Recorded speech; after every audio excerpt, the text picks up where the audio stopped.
watching Daily Debrief brought to you by People's Dispatch. I'm Pragya. From the United States, a stream of leaked documents over this weekend apparently revealing its plans with NATO to support Ukraine against Russia and its position towards China and East Asia. Documents related to the US military spying on so-called friends and allies are reportedly part of these leaks. And second, a Saudi delegation landed in Sana'a on Monday, a strong signal of a breakthrough in the conflict in Yemen. The security establishment in the United States has confirmed the leak of secret documents related to supplying arms and other support to Ukraine against Russia. The documents reportedly show the United States spying on its allies, including Ukraine, South Korea, and Israel. The leaks embarrassed the Joe Biden administration and revealed details of the wide extent of its support for Ukraine. Let's go over to Prabir Purkaisa for more details.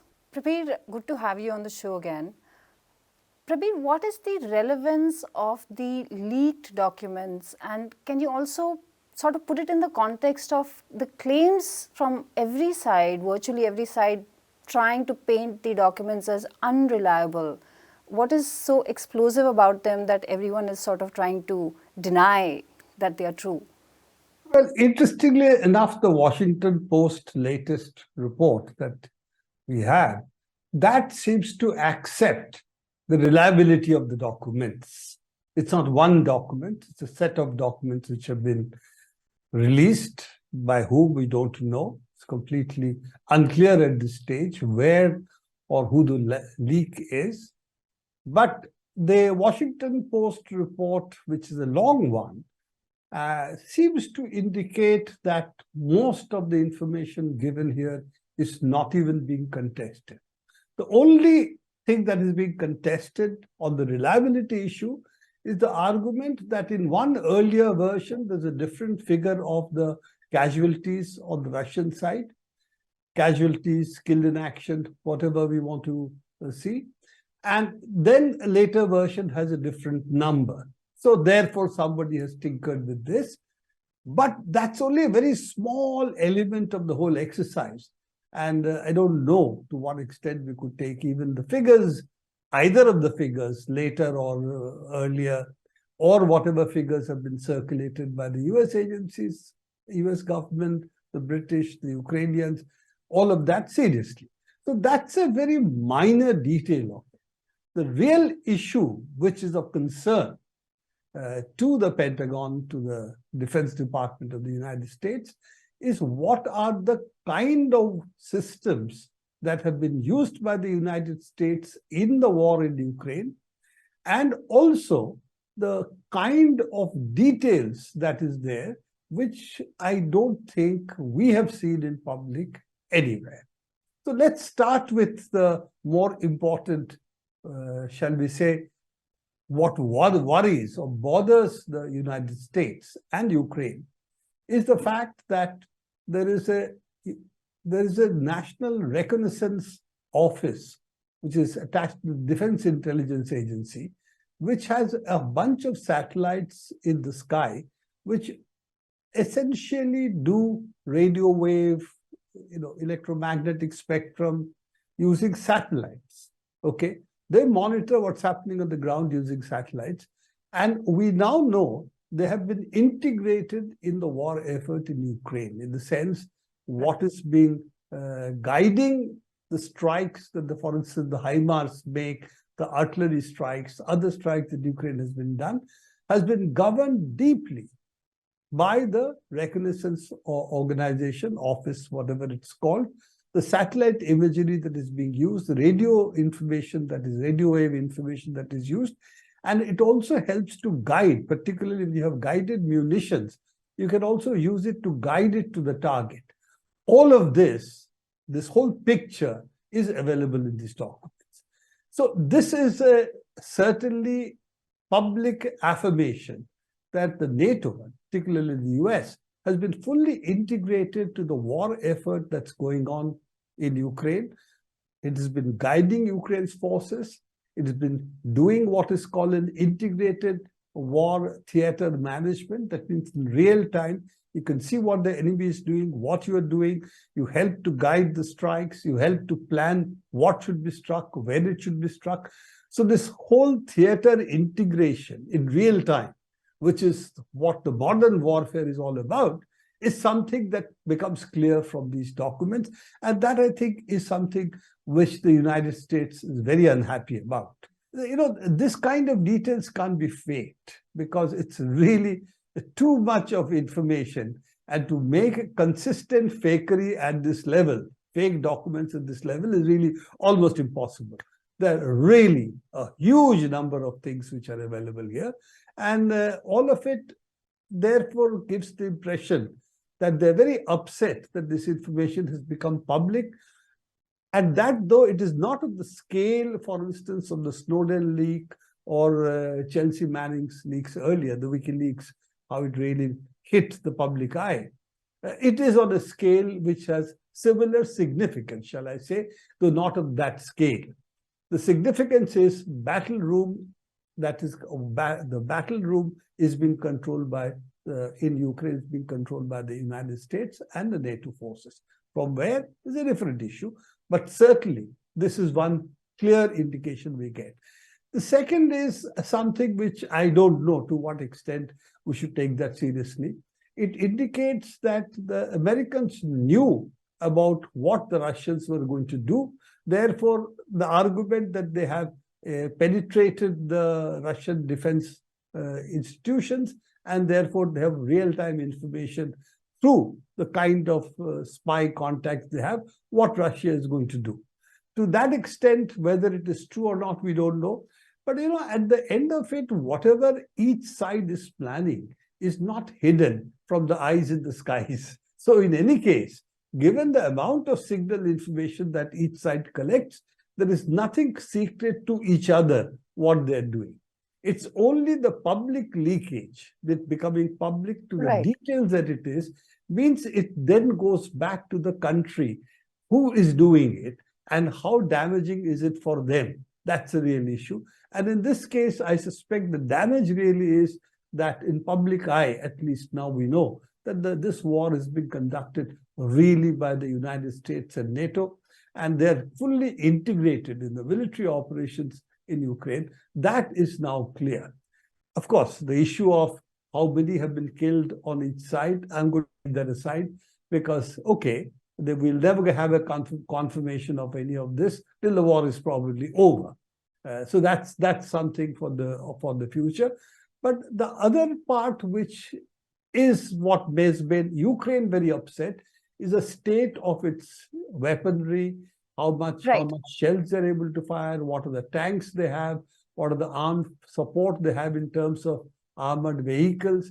So if you put all of it together, the picture is quite dismal. And therefore, it's not in the interest of Ukraine to have this information public. Of course, let's put it this way. The military analysts all over the world have been writing about it. American tanks have written how they have no capacity to supply artillery shells to the extent that Ukraine today fires about 1/5, 1/6, 1/10 of the number of shells Russia fires. All of that has been public domain for months. There's nothing secret about it. But coming from US intelligence sources, as this document seems to be, is obviously makes it very difficult for Ukraine to contest all of this and tell its people, no, we are quite okay, we are fighting, we're going to defeat them, we're going to attack them. All that bravado that seems to fall flat. So I think Ukraine has been hard hit by the exposure of what its real military capabilities are. And to that extent, it's a big blow to them internally. So externally, I think this has been accepted for quite some time, that Ukraine is in no position to fight the kind of war they claim that they will fight, liberate Crimea, take over Donbass. All of that seems to be something which we knew that this is really not true.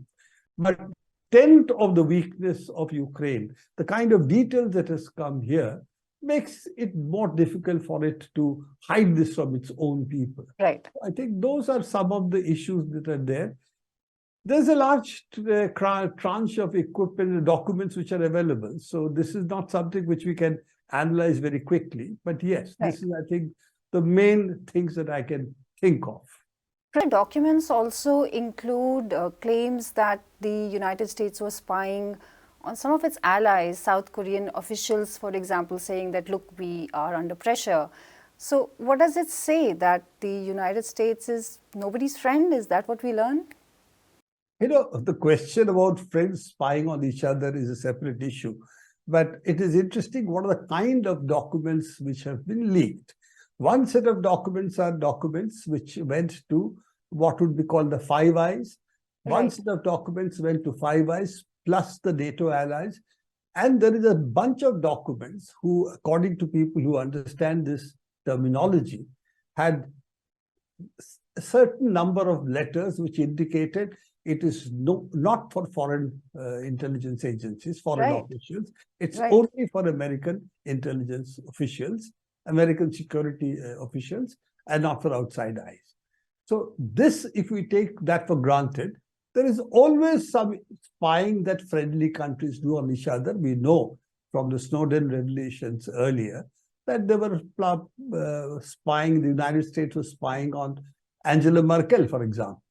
So they've never hidden the fact that every bit of what happens internationally, the American agencies will spy on that. If others don't spy on the Americans, it's not because of goodwill, but because they may not have the ability to do so. But if they do, they will also spy on them because they want to know, even between friends, they want to know what exactly is the bottom line the other country has. So I would not be surprised at it. I think the embarrassment is that it has become public, that they were doing it, that in this case it was South Korea, it was other countries that they were spying on, just as earlier when the Snowden revelations came. It became embarrassing for them to know, the Germans to know, that the United States was spying on Angela Merkel, even her cell phone had been hacked, etc. We know in India, for instance, the CIA has been monitoring a lot of information from good old days. So this is a secret. So I think we have to take for granted that intelligence agencies spy routinely on enemy countries, not so good friends, and also on friends. And this, of course, is a clear indication that they are spying on South Korea and other friends. Right, Prabir, and thanks a lot for joining us with that.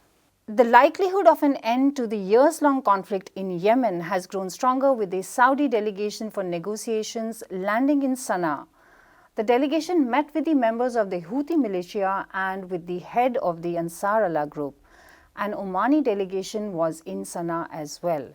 There are other developments in the region since the China-brokered tripartite agreement, including discussions to reopen the Saudi embassy in Tehran. Abdul from People's Dispatch joins us with the crucial developments with respect to Yemen.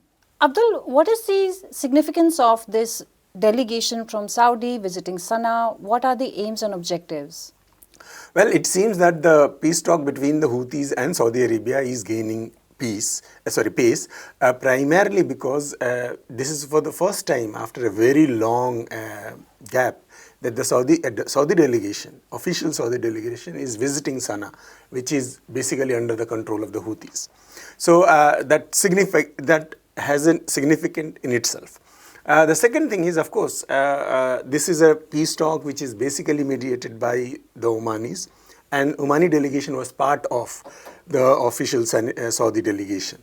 And in the meeting, which of course the delegation met with the Houthi leaders on Saturday, then they met with the Houthi-led administration on Sunday, and they discussed about the basic issues which have been the primary issue of conflict between both the parties, which basically is the blockade.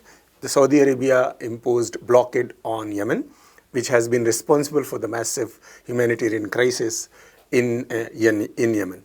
Apart from the blockade, they also discussed about a de-escalation process,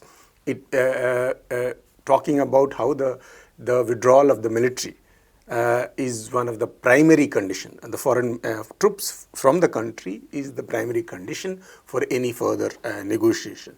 Apart from that, they also discussed the relatively minor issues like the sharing of the oil resources, the revenue generated from the oil resources is necessary, because the majority of the Yemeni bureaucracy is basically under the Houthi control, but they are not paid their salaries for many months now, primarily because they do not have any control over the revenue generated from the oil exports from the country. So it seems that there is a discussion over that, and as per the reports, Saudi Arabia has agreed. If Saudi Arabia agrees, we understand that the Saudi-backed factions in Yemen have also agreed to share the revenue with the Houthis, and that would mean that Houthi administration will be able to pay salaries to the employees. In return, Houthis have agreed. It seems that there is a draft agreement already signed, which need to be finalized. Of course, according to the draft agreement, Houthis have agreed to allow the Saudi-backed factions to export oil through Hudaydah port and other ports which they control, and lift their seas of the Taz. Taz is the third largest city in Yemen, and Houthis have basically seized the city for a very long time. This was one crucial demand which was raised by the Saudi coalition during the UN-led ceasefire last year. So it seems that if you see all the major issues, there is an attempt to talk about it, there is an attempt to address it, and that is a very positive sign, which was not the case for all these days and years.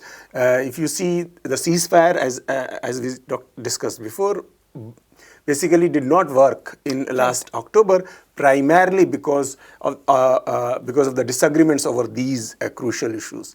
Now that they are ready to talk about it, and that it seems there is a progress on it, both the parties have agreed to address each other's concerns. The Saudi delegation's visit to Sana'a basically is a sign of better days in Yemen. Right, Abdul. Abdul, very fast-paced developments, one after the other in the region. Can you talk about the larger significance of those as well? Well, the fast development is primarily because of the China-led mediation last month, between Saudi Arabia and Iran. That rapprochement between these two quote-unquote regional rivals has basically eased the tension in Yemen, and of course in other parts of the region as well. This also means that if there is an agreement between Iran and Saudi Arabia on certain basic issues which Yemen can be cited as an example, that can lead to greater regional stability and larger, it will play a very crucial role in the overall realignment and in the region. In other words, it would mean that the consistent US presence in the region will be under a tremendous challenge. Right. And if you see, it also means that the influence of the Chinese will grow. This is one thing which we can read at this moment. And it was speculated last month, the moment that rapprochement was signed between Saudi Arabia and Iran, there were speculations that this will lead to some kind of stability in Yemen, peace in Yemen. Right. And what we see today is basically the unfolding of that particular, on that particular front. It also means that since the conflict between Saudi Arabia and Houthis will de-escalate, it would mean that Yemeni people in particular, who have been suffering from the war for last 8 years, more than 8 years, in fact 9 years, will see peace, and that would mean that some kind of easing of the humanitarian suffering, humanitarian condition in Yemen. And that would be the greatest, you can say, achievement of this, both the peace negotiations and the larger regional alignment processes which are going on. Right, Abdul. Thanks for joining us with that. And that's all we have for you today. Thank you for watching Daily Debrief. Do come back to us tomorrow. You can visit our website for more People's Dispatch stories and watch our regular updates on Facebook, Twitter, and Instagram.